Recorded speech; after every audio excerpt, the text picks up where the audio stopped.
Traditions are tough to break, especially when it comes to election time.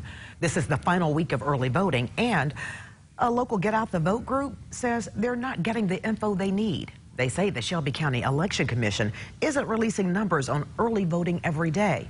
But as Local 24 News reporter Mike Matthews tells us, the elections administrator says she's already doing more than she legally has to.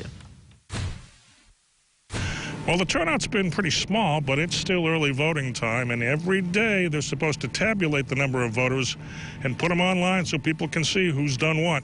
The trouble, according to Bennett Foster of the group Memphis for All, is his organization is trying to get people out to vote. So they need to know who's voting and where they're voting. People can know, not just what precincts are performing well, but organizers and folks who are out here trying to make sure that folks participate in our democracy, know who has voted and who hasn't. Every day there are people who wait for what's known as the Election Commission PVL. It's SOP to get the PVL. Participating voter list, and actually emailing it out to the campaigns is a courtesy that I extend to them.